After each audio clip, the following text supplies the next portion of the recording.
Hi traders, welcome to this edition of Expert Market Analysis brought to you by Errante. This is generally a bi-weekly review and preview, so every other week of the market's key events and trading opportunities. So I'll just let you have a look at some of the disclaimers. I'll just run through some of the key objectives of this webinar. We think markets are generally driven by themes which buyers and sellers relate to in order to enter and exit markets. These can be stories or narratives, both long-term fundamentals or short-term themes that increase or decrease in importance over time. So certainly the theme of this week, no guesses really for it being one of risk aversion really in markets at the moment. What we'll do in the next 30-40 minutes or so is touch upon that and just a few thoughts around risk aversion and what happens with markets in this type of environment. We'll then check out how stocks are doing with it being the Q3 earnings season, of course. But we'll also look around commodities, oil, gold, and also the VIX, just in this more cautious, volatile and uncertain environment. After that, we will look at some of the data which we have had recently. There's been lots of inflation data from the US, from the UK, from Canada. So we'll briefly look at that and all the associated majors. So the DXY, cable, of course, and also dollar CAD. We've also had some Aussie RBA minutes as well to look at. And we get some more Aussie data, jobs data out on, well, overnight tonight, in fact. So lots to look forward to, lots going on, of course. We'll jump to it first of all with just a look at some of that idea around risk aversion, which is obviously plaguing markets at the moment. This is a gold chart. Hopefully you can see that pretty clear. Which is a daily gold chart, but as I say, markets generally cautious. The dollar's really in focus. We're all kind of nervously watching and monitoring developments in the Middle East. Away from the sort of humanitarian disaster in the region, really, the focus is on whether there is any escalation after the bombing of that hospital in Gaza, and then the subsequent cancellation of a Jordan meeting as US President Biden visits Israel today. Also crucial, just further out from that, of course, is what Iran plans to say or do when or if Israeli forces embark on their ground offensive into the Gaza Strip. I think it's worth pointing out that really markets do not have a great record of pricing geopolitical risk and assessing sort of low probability, high impact events, or what we deem as tail risks. And studies really show that economic activity in financial markets often more affected by geopolitical threats than actual events. But equally, of course, when there are several threats that are complex and hard to define, then markets can be stumped into inertia. For markets specifically then in times like these, with prospects very uncertain, we're definitely constantly checking oil, gold, and then safe haven currencies. So for example, in the FX space, we've seen the Swiss franc, which is a safe haven currency, emerge as one of the strongest G10 currencies over the last week. We've had crude above 90 and gold, of course, well bid. We'll just go into those shortly, but really those themes really could dominate markets in the near term. And then allied to that, of course, we've got everything else going on. Interestingly, overnight, we did get better Chinese data with Q3 GDP beating expectations, growth in retail sales, industrial production, and fixed investments. So there it does kind of appear that stimulus measures by the authorities, by the government, are having an effect. I think now GDP of around 5% is on the cards, although, of course, let's not forget there are still real estate issues which could potentially remain a drag. As for commodities, this is gold, as I say, last week just pulling up that chart. Actually, we spiked 5.5% actually, yeah, from Monday to Friday last week. The main drivers, of course, being safe haven buying, and also then short covering from speculators. Interesting, you can see we tapped the 200-week moving average at 18.19, and then had that big rise, big sharp push higher. Certainly then the risk of a continued correction remains, especially because ETF investors really haven't shown any signs of involvement following their months of selling. I think there's been around 20 weeks of consecutive selling, I think, roughly, with ETF investors. So really interesting for gold then. And let's just check out the technicals then. You can see we went through the halfway point of the rally. That was at around 1840, and then we pushed above that, didn't stay there down below there for long, pushed above that. Then we had the big move on Friday. It was kind of geopolitical hedging, really, classic sort of pre-weekend buying of safe haven assets against more risky assets being sold. We got to then the 200-day moving average. You can see that thick black line at 1929. We've had consolidation at those recent highs from last week, and that looks like bullish consolidation now. A couple of days of pause, healthy correction, if you like, really, and then we had this push again higher today. Gold up over 1% and through that 200-day moving average at 1929. So we've got the spike now from September at 1947, and then potentially above that, the September high at 1953. Yeah, those are probably first upside levels to look at before sort of getting into this sort of noise around 1960 potentially. That's on gold. As for oil, of course, that is been in a key focus as well for markets, certainly with inflation pressures, as well as then sort of that idea around demand destruction if we get towards $100 or so. At the moment, Brent's trading now above $92, I think. Let's just check out where oil is. It's just dropped actually below 92, was trading there just only minutes ago, so interesting that. Again, bullish consolidation after a big move higher on Friday, and you can see we sort of got above 89, that sort of previous resistance support potentially, but we consolidated just above there, and then bullish consolidation, meaning healthy pause before a push higher. We have to remember this kind of price action. So when you get a really big day, it's very rare, I would say, you get a few more consecutive days of big gains. You get consolidation, and if it is within the realms and stays above certain support levels, then potentially, as I say, it is bullish consolidation, and you get range expansion in line with the dominant trend. In this case, that has been for higher prices.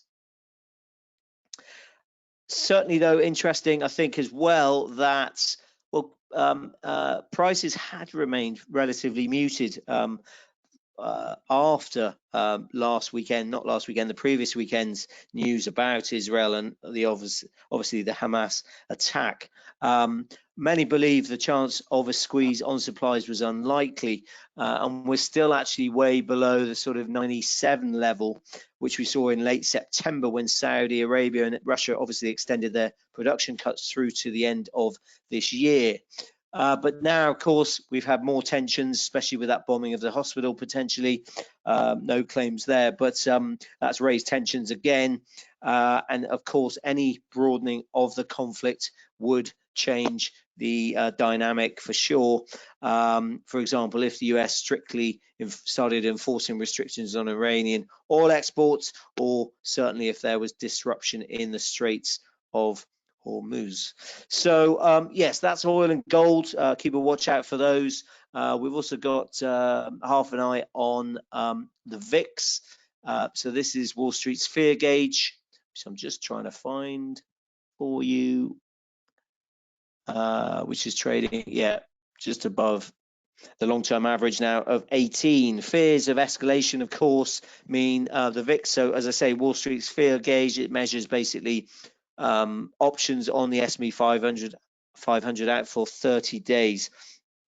And it was pushing, as I say, it has been below, you can see very low, around 14 or so, long-term average around 17, I think, and we pushed up above 20 recently. You can see, yeah, last Friday, yeah, and then on the news sort of around the Hamas attack previously. But then we've dipped down below. You've got the 200-day moving average. But if I just pull it back, you can see, obviously, these spikes of volatility that we get over time. This was, of course, the pandemic back in March 2020 through 80. But generally, as I say, above 20 is getting more interesting, should we say. 30 then is a lot more volatility, but the long-term average around 17, I think. Okay, otherwise, looking at equities, just bear with me 1 sec. I'll just double check that you can see what I'm seeing, which you can, which is good. So this is the S&P 500. As I said, Q3 earnings results really heating up this week. 55 S&P 500 companies. More financials will figure really prominently. We've already had some already this week. They accounted for about, or will account for about, half of the total number of releases this week. Those that reported yesterday, Goldman Sachs, well, generally mixed. Goldman Sachs missed on real estate losses, while Bank of America beat. We do then have Netflix and Tesla reporting after the closing bell tonight. That's US closing bell, of course. Focus will be on the EV makers' margins as the price war in the electric vehicle market continues. Revenue is expected to fall modestly from Q2, while profit is forecast to come in at 77 cents a share. Regarding Netflix, well, the streaming industry is having to contend with the impact of the writers and actors strike. Netflix expects revenues of around 8.5 billion, I think, and a similar rise in new subscribers to the previous quarter. Profit predicted to hit $3.52 a share. Otherwise, generally for indices, they were on the back foot again yesterday amid a really sharp rise in treasury yields back to where we saw before the Middle East tensions rose back to multi-year highs, actually. And that really on stronger retail sales and industrial production numbers, really boosting the sort of higher for longer theme and raising the odds of a possible hike in December by the Fed. That said, the Dow did eke out a small gain. NASDAQ ended down 0.3% as those Fed rate hike bets picked up. But Nvidia, the chip maker, fell over 4%, leading broader declines in the chip sector. That was after a Bloomberg report that the US is restricting the sale of semiconductors that the chip maker designed for the Chinese market. Okay, let's look at some of the technicals. This is the weekly S&P 500. You can see the long-term trend line support there, really acting and doing a job. A few weeks ago, tapped that, but then bounced. And we've just pushed up higher than this week. We pushed up higher last week and this week. Really interesting with all those tensions. So just bigger picture stuff here, and also a focus on Q3 earnings, you would like to think. So yes, as long as that long-term trend line support holds, then potentially we can move up towards sort of 4,400 potentially, and then we get up to these highs, recent highs, the late August high at 45.41, and then the late July high at 46.07. That is the S&P 500. We've also got, along with that trend line support, we have, we didn't quite tap it, but the 200-day moving average at 42.26 as well, acting as probably support below that trend line and just sort of around these early October lows. Otherwise, near-term resistance, very near-term would be possibly the 50-day moving average at 43.99, and then 44.07 is the 100-day moving average, the grey line there. So potential near-term resistance. Let's just check out the NASDAQ 100. Again, you've got that long-term trend line support. Pretty much did a job. If we go to the weekly, pretty much dipped below, but buyers stepped in and we're sort of tagging along that now.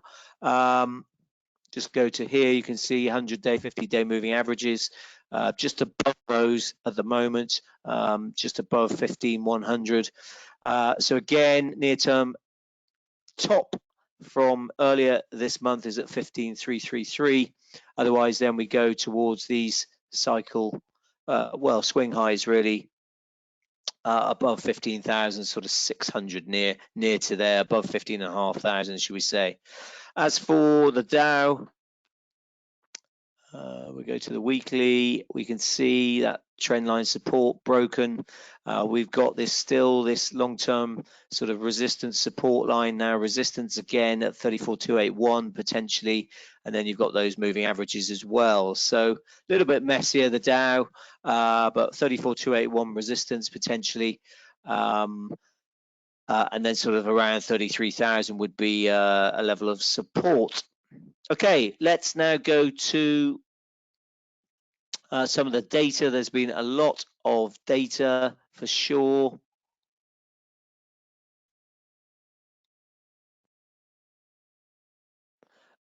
Which is probably here. Just bear with me 1 second. First data we want to review is the US CPI from last week.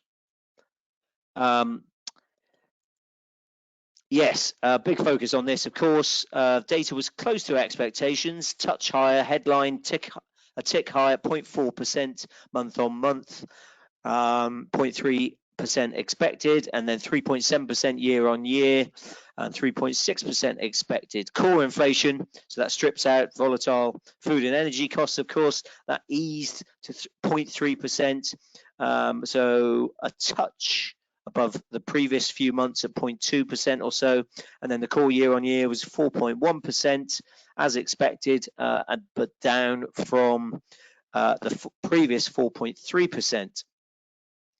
So CPI, well, still remains far from the 2% inflation target, of course. In more depth, really, in greater detail, if we dig down, housing is still running hot at 0.6% month on month. But as we have said consistently, there is a lag with that data, so it will impact in the coming months. Otherwise, the key number for policymakers is the super core rate, so that's services, ex shelter and ex energy. The Fed, as I said, watches this closely, and given it is only going to be driven by wage pressures in the tight jobs market, that rose 0.6% month on month. So some slight concerns about price pressures going forward, sort of mixed really, and again that core month on month, the wider core month on month, 0.3, still a touch above that 0.2 mark that we really need to see for or generally over a prolonged period to bring prices back nearer towards that 2% Fed target. Also, well, let's just pull up the chart. You can see sort of falling core now, and then the headline ticking up slightly. And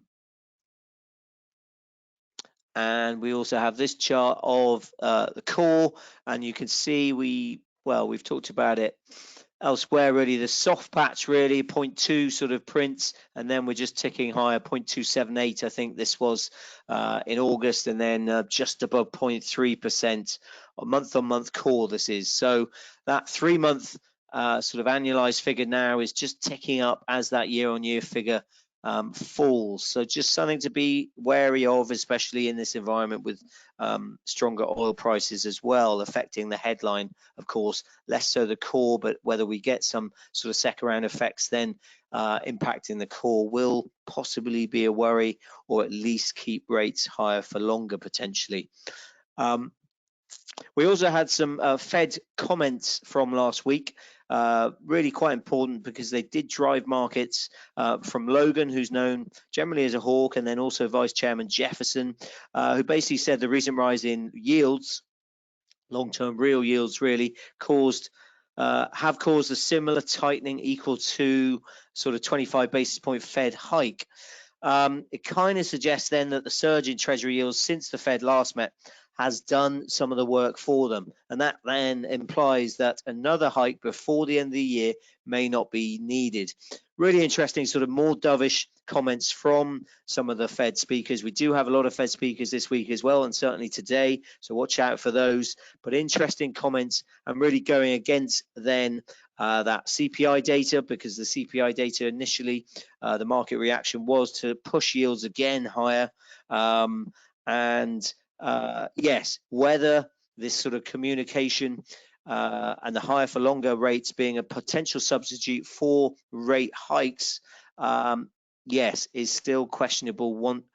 As we are getting still this stronger than expected data showing US resilience, showing continued US exceptionalism, as I say, with some of the data. And that definitely relates to retail sales, which are out yesterday. Again, stronger data, much stronger than expected. Headline and core retail sales soaring really 0.7% month on month, so well above expectations, which were for sort of 0.3, 0.2, I think. Also, we had revisions to the prior 2 months. They were revised higher and are now rising for 6 straight months. So really strong data. That all lifted sales up 3.8% year on year. That was the highest since February.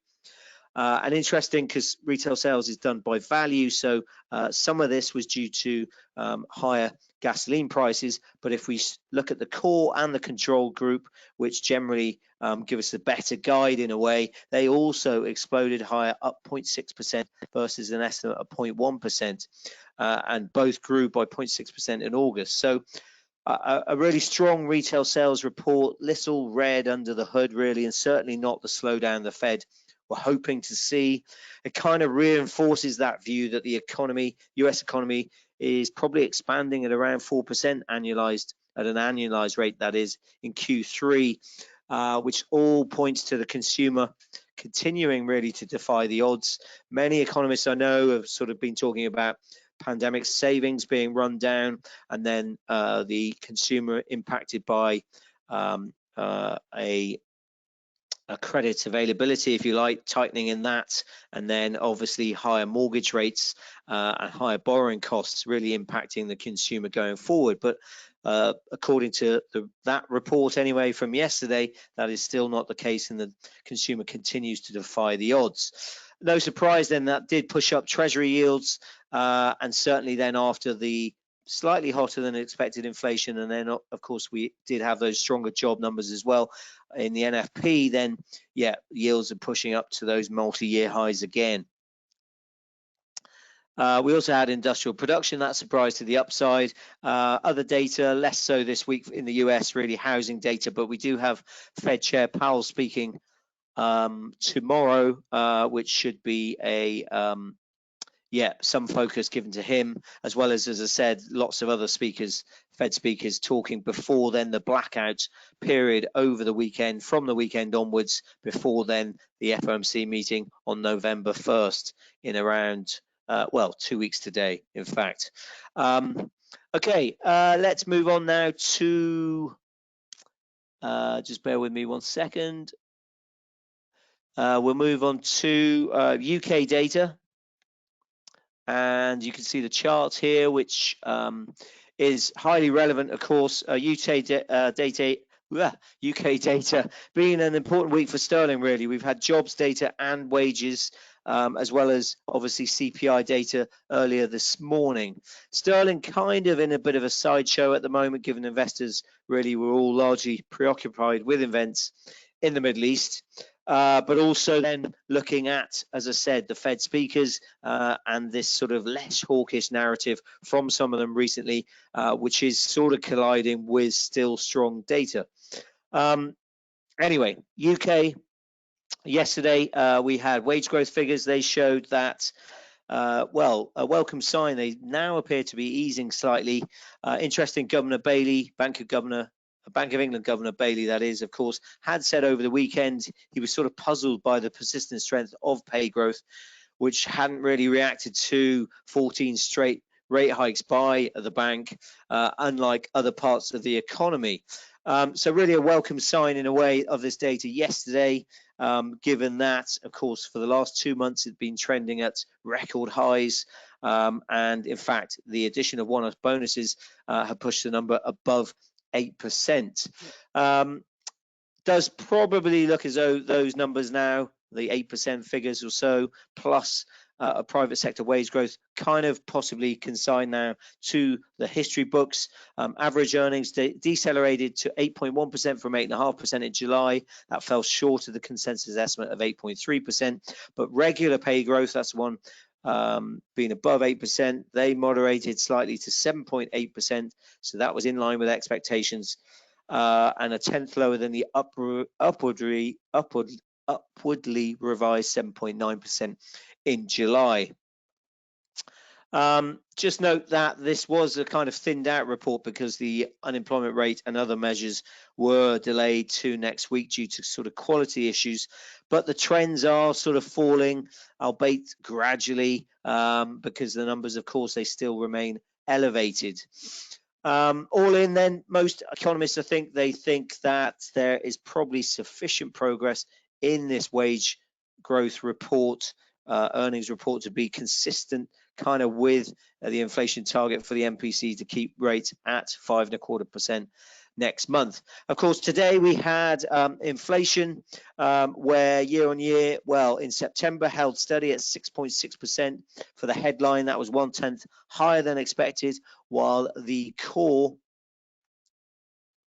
which is this orange line here, that slowed modestly, to 6.1% from 6.2%.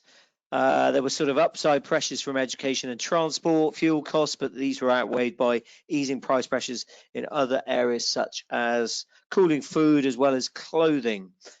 Services inflation, that is a key focus for the Bank of England because it kind of gets impacted by wages and the tight labour market. That came in at 6.9%, so 1/10 below the bank's own forecast. So just important to note.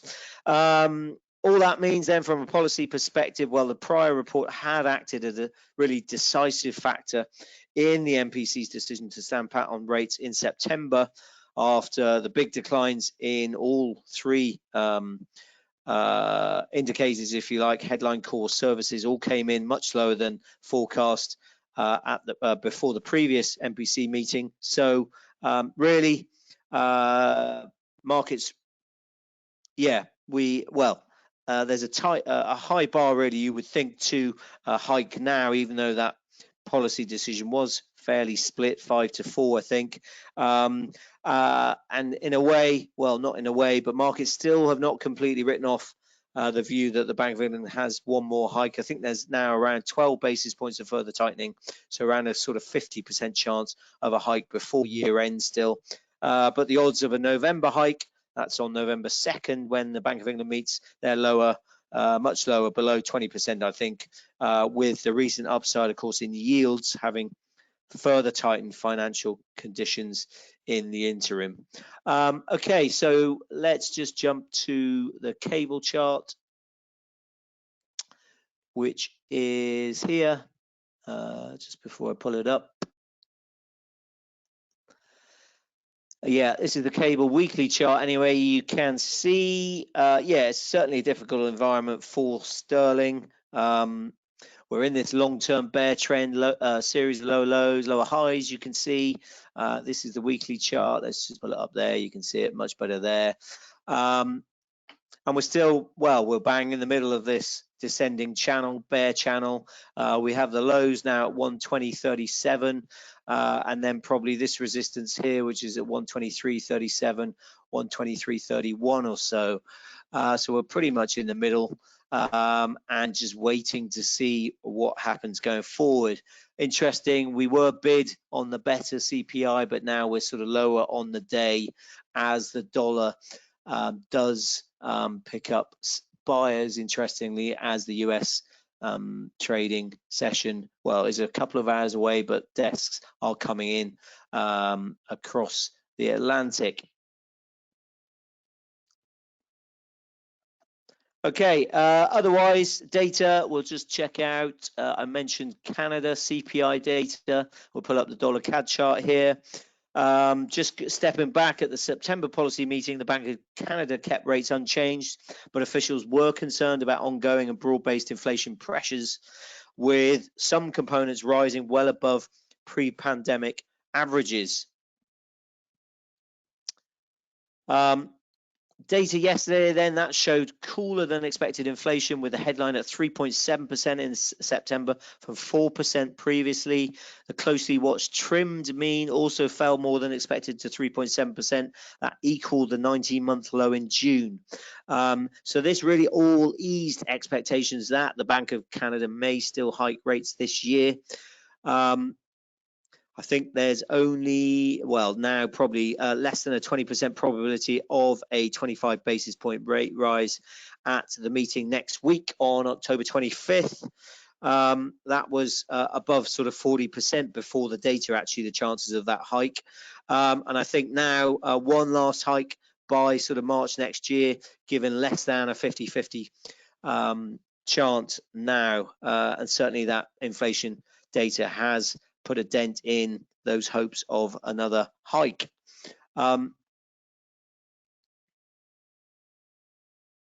Remember, the target is 2% for the Bank of Canada, and you can see just dollar CAD here yesterday. Then you can see that pop up after the CPI data up to 137.02, but then we just pulled back below that, even though we closed higher on the day. I've still got in here this resistance, which I quite like, a 136.67, sorry, which you can see sort of cap resistance a few times.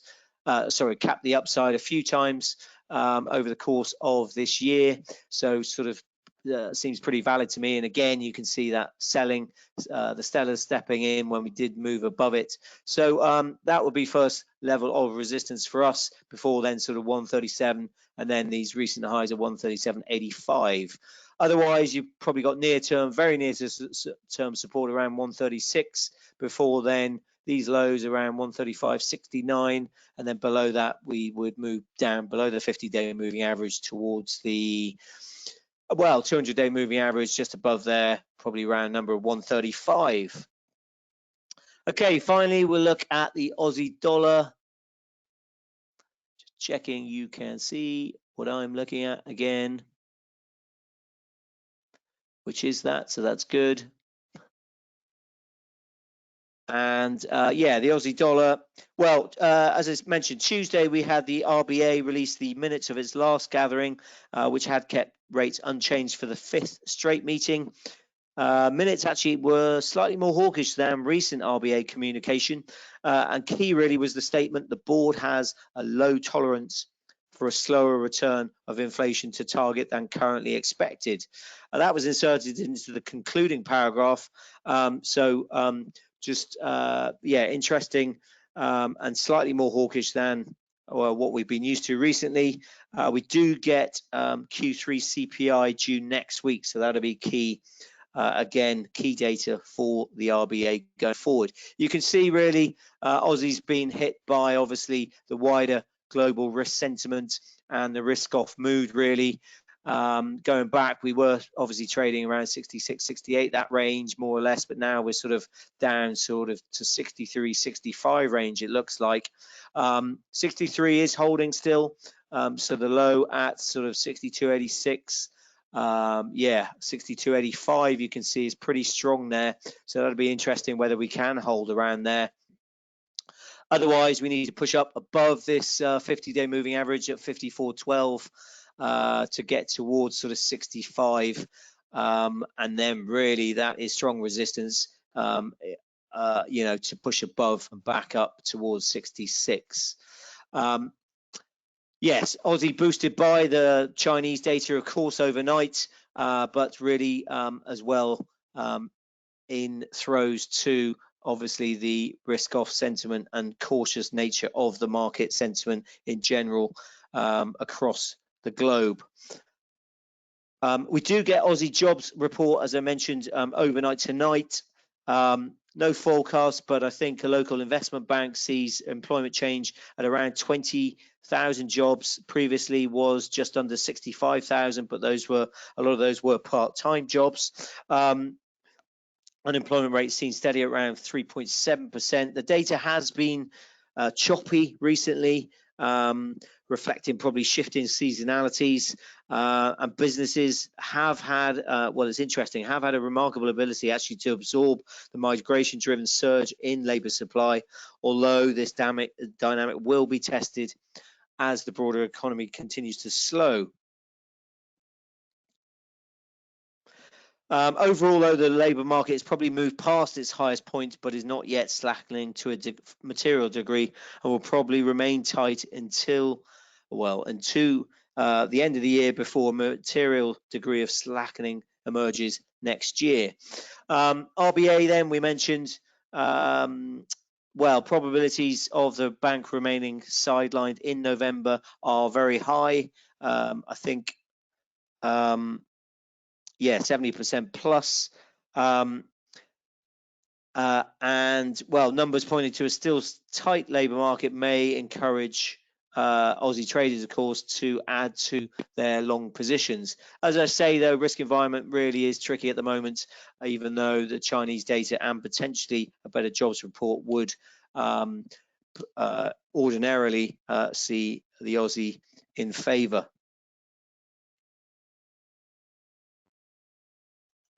Okay, we will wrap it up there. Hopefully that's proved of use to you guys. Don't see any questions at the moment, so take care out there. It is a volatile and quite uncertain environment at the moment. There are opportunities, of course, but remember, it's kind of headline havoc at the moment as well. So price action is moving very quickly on random headlines, which you kind of can't foresee. So just beware of that. Good luck out there, and we will speak to you, no doubt, in a couple of weeks.